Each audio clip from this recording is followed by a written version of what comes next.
آپ لوگوں نے قطر میں منعقد ہونے والے OIC اجلاس میں احمد الشرع کی تقریر سنی ہو، نتنیاہو کی گفتگو شاید نہ سنی ہو۔ اگر ہمارے دوست وہ گفتگو سنیں گے تو شاید وہ بہت غصہ ہوں گے۔ صہیونی تحریک کے جتنے اہم لوگ ہیں، جتنے بڑے لوگ ہیں، آپ ان کی تقریریں سنیں، آپ ان کی تحریریں پڑھیں تو آپ یقیناً آپ اس کا تجزیہ کریں تو آپ اس نتیجے تک ضرور پہنچیں گے۔ دوست کے ایکٹیویٹیز ہوں یا دشمن کے، وہ ہر ایک کو اپنے مقاصد کے حصول میں مسلسل استعمال کرتے ہیں۔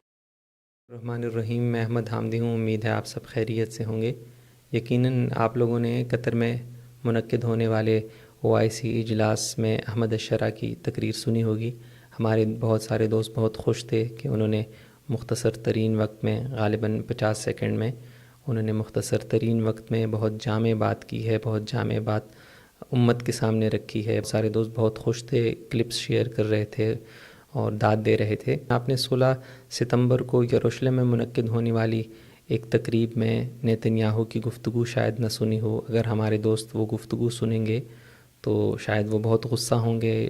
وہ یقیناً یہی کہیں گے کہ صہیونی جو ہے وہ بہت مکار مخلوق ہے، یہ حقائق کو جو ہے بلا دلیل پیش کرتے ہیں، یہ حقائق کو توڑتے مروڑتے ہیں، یہ تاریخ کو مسخ کرتے ہیں۔ صہیونی تحریک کے جتنے اہم لوگ ہیں، جتنے بڑے لوگ ہیں، آپ ان کی تقریریں سنیں، آپ ان کی تحریریں پڑھیں تو آپ یقیناً آپ اس کا تجزیہ کریں تو آپ اس نتیجے تک ضرور پہنچیں گے کہ وہ واقعی تاریخ کو مسخ کرتے ہیں۔ ان کے دعوے جو ہیں اکثر دلیل کے بغیر ہوتے ہیں، ان کے دعووں کے حق میں علمی جو ہے کوئی بنیادیں اس کی نہیں ہوتی۔ وہ حقائق کو توڑ مروڑ کے پیش کرتے ہیں۔ ان کا بیانیہ جو ہوتا ہے وہ عموماً بالکل پروپیگنڈا نوعیت کا ہوتا ہے، وہ جیسے لابیسٹوں کے کام آنے والی چیز ہوتی ہے، جس کے ذریعے سے وہ لابینگ کر کے دنیا کو اس چیز کے وہ بات یا وہ بیانیہ باور کراتے ہیں۔ یہ تجزیہ بھی بہت ضروری ہے ایسی چیزوں کا، مطلب ایسی تحریروں کا، ایسی تقریروں کا، ایسے بیانیوں کا جو صہیونیوں کی طرف سے آتا ہے، اس کا تجزیہ بھی ہوتا رہنا چاہیے۔ دنیا کے سامنے اصل حقائق بھی آنے چاہیے۔ وہ تاریخ کو جس طرح توڑتے مروڑتے ہیں، تاریخ کو جس طرح مسخ کرتے ہیں، اس کا بھی رد آتے رہنا چاہیے، اس پہ تنقید آتی رہنی چاہیے۔ یہ سب چیزیں بہت ضروری ہے۔ لیکن میں جس زاویے سے آج بات کرنا چاہتا ہوں یا جس زاویے پہ آج بات کرنا چاہتا ہوں وہ ذرا مختلف ہے۔ اگر آپ اس زاویے سے دیکھیں تو آپ کو اپنے دشمن کی صلاحیت کا بھی علم ہو جائے گا، اس کی جو ذہنی صلاحیت ہے، اس کی جو طاقت ہے، اس کا علم ہو جائے گا۔ اور ظاہر ہے دشمن کی صلاحیت اور دشمن کی طاقت کا پتہ لگانا، اس کو معلوم کرنا، وہ جنگ میں جیسے بنیادی ضرورت ہے۔ جنگ کا پہلا قدم یہ ہے کہ آپ کو اپنے دشمن کی صلاحیتوں اور دشمن کی طاقتوں کا اندازہ ہو۔ تو مطلب جیسے وہ تاریخ کو مسخ کرتے ہیں، تو جس چیز کو ہم کہتے ہیں کہ یہ تاریخ کو مسخ کرنا ہے یا جس چیز کو ہم کہتے ہیں کہ یہ پروپیگنڈا بنانا ہے، ظاہر ہے تاریخ کو مسخ کرنا یا موجود علمی ڈیٹا جو ہے اس کو اپنے کسی مفروضہ بیانیے، اپنے کسی تصور کے لیے استعمال کرنا، اس کے لیے بھی ایک صلاحیت کی ضرورت ہوتی ہے۔ تو ہمیں بہرحال اس کا احساس ہونا چاہیے۔ آپ تقریریں سنیں، آپ صہیونیوں کی تقریریں سنیں تو آپ کو یہ اندازہ ہو جائے گا کہ ان میں یہ والی صلاحیت بہت زیادہ ہے کہ وہ دوست ہو یا دشمن، ہر ایک کی گفتگو سے، ہر ایک کے بیانیے سے، ہر ایک کے تصورات سے، ہر ایک کی ایکٹیویٹیز سے اپنے حق میں، اپنے مقاصد کے حصول کے لیے اس کو سرو کرتے ہیں۔ دوست کی گفتگو ہو یا دشمن کی گفتگو ہو، دوست کے عمل ہو، دوست کے ایکٹیویٹیز ہوں یا دشمن کے، وہ ہر ایک کو اپنے مقاصد کے حصول میں مسلسل استعمال کرتے ہیں۔ اور ظاہر ہے یہ صلاحیت کا کام ہے، یہ صلاحیت ہی سے ہو سکتا ہے نا یہ کام۔ تو خلاق ذہن اور کریٹیو ذہن ہی بھی یہ عمل کر سکتا ہے کہ وہ دشمن کی آراء سے بھی اپنا کام لے لے یا جو دشمن کی ایکٹیویٹیز کو بھی اپنے حق میں استعمال کرے۔ تو ایسے ہی مطلب اس معاملے میں ہم بہت کمزور ہیں، اس معاملے میں ہم بہت پیچھے ہیں، اور اس معاملے میں جو ہے وہ ہمارا دشمن ہم سے بہت آگے ہے۔ یعنی آپ تصور کریں نا کہ 1 صدی سے زیادہ کا عرصہ ہو گیا ہے یا لگ بھگ صدی کا عرصہ ہو گیا ہے، ہم مظلوم ہوتے ہوئے بھی دنیا کو اپنی مظلومیت باور نہیں کرا سکے، ہم مظلوم ہوتے ہوئے بھی دنیا سے یہ نہیں منوا سکے کہ ہم مظلوم ہیں، ہمارے ساتھ کھڑے ہو جاؤ۔ اور جو ہے ہمارا دشمن ظالم ہوتے ہوئے بھی اپنے ظلم کے حق میں بھی اس نے پورے اپنے پیچھے 1 صدی تک، ابھی تک اس نے اپنے پیچھے مغربی اقوام کو یا دنیا کو اپنے پیچھے رکھا ہوا ہے، اپنی کمک پہ رکھا ہوا ہے، مطلب اپنے ظلم کے حق میں، اپنے ظلم کی تائید میں انہوں نے پوری دنیا کو جیسے وہاں لابینگ کر کے، وہاں پروپیگنڈا کر کے یہ بات منوا چکے ہیں کہ مطلب ہم مظلوم ہیں، حالانکہ وہ مسلسل ظالم ہے۔ انہوں نے اپنے ظلم کے باوجود، ہم مظلوم ہیں، ہم مظلوم ہوتے ہوئے دنیا کو اپنے ساتھ کھڑا نہیں کر سکتے، اور وہ ظالم ہیں، انہوں نے اپنے ظلم کے باوجود، انہوں نے اپنے ظلم کے حق میں اتنے دلائل بنا لیے ہیں کہ وہ جیسے اپنی دنیا کو اپنے پیچھے کھڑا کر رکھا ہے، انہوں نے دنیا اس کی تائید میں کھڑی ہے۔ ابھی حال ذرا مختلف ہو گیا ہے، لیکن دنیا خصوصاً مغربی دنیا تو ان کی تائید میں کھڑی تھی۔ بہرحال یہ صلاحیت کے بغیر نہیں ہو سکتا، اور ظاہر ہے اس معاملے میں وہ ہم سے بہت آگے ہیں۔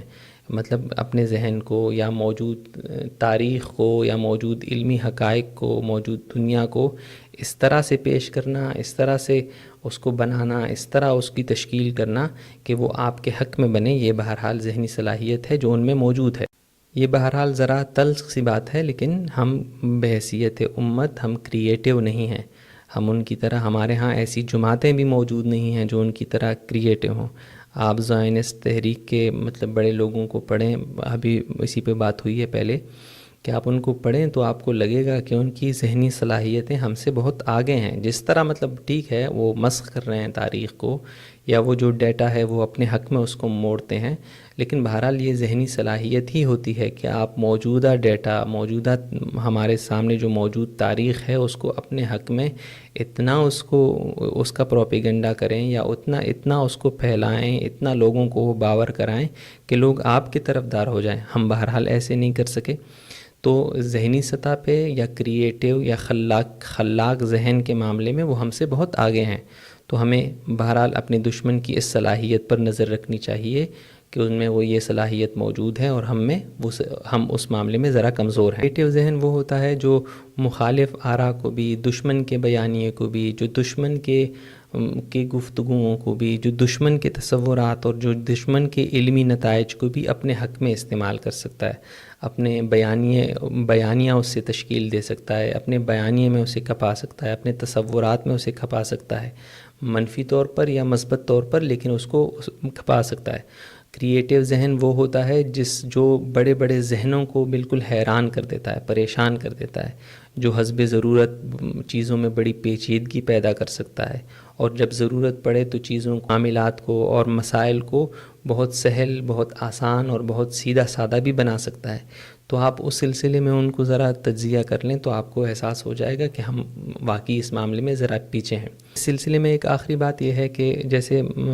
ہماری تحریکوں پر، اسلامی تحریکوں پر یا اس امت پر بحیثیت مجموعی طور پہ بات کر رہا ہوں، کہ ایک خاص قسم کی جذباتیت سوار ہے، ایک خاص قسم کی جذباتیت کا مرض ان کو لاحق ہے، اور ظاہر ہے جذباتیت اور تخلیقیت، خلاقی، کریٹیو ہونا، اس میں دشمنی کا تعلق ہے، یہ آپس میں بالکل نہیں چل سکتے۔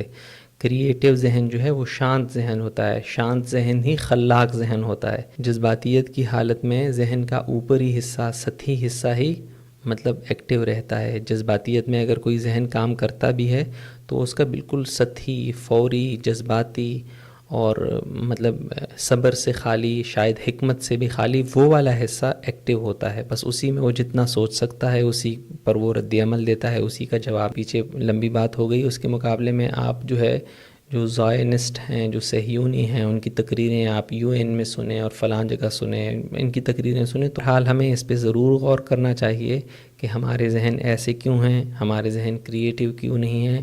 OIC کا اجلاس ہوا ہے، آپ سربراہوں کی گفتگویں سنیں، آپ ان کی تقریریں سنیں، آپ ذرا تجزیہ کریں کہ کس نے واقعی کوئی حل پیش کیا ہے، کس نے واقعی کوئی بڑے ذہن کے ساتھ امت کو مخاطب کرتے ہوئے کوئی بات کی ہے۔ تو میں نے جتنی تقریریں کچھ نہ کچھ سنی ہیں اس میں تو مجھے کم از کم ایسے کچھ بھی نظر نہیں آیا، مطلب احمد الشرح کی تقریر سمیت، کہ اس میں کوئی بھی بڑی بات ہو، کوئی بھی واقعی حل موجود ہو۔ اس بات پر بھی غور کرنا چاہیے کہ وہ کون سے عوامل ہیں جن کی وجہ سے ہمارے ذہن جو ہیں پست رہ گئے ہیں، جس کی وجہ سے ہمارے ذہن کریٹیو نہیں رہے، جس کی وجہ سے ہم باصلاحیت، ذہنی طور پر باصلاحیت نہیں رہے۔ ہمارے ذہن اگر بڑے نہیں ہو سکتے تو وہ کیسے کوئی اہم، کوئی بڑا، کوئی واقعی حل کوئی پیش کر سکتے ہیں، واقعی ان بڑے مسائل سے ہم نکل سکیں گے۔ تو ہمیں ان عوامل پر بھی غور کرنا چاہیے جن کی وجہ سے ہم اور ہمارے ذہن اس درجے کے رہ گئے ہیں۔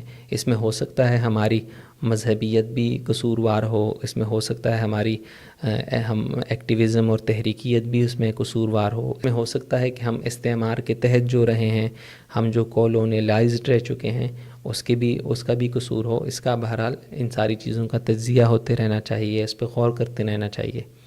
آئندہ کسی ویڈیو میں ملتے ہیں۔ اللہ حافظ۔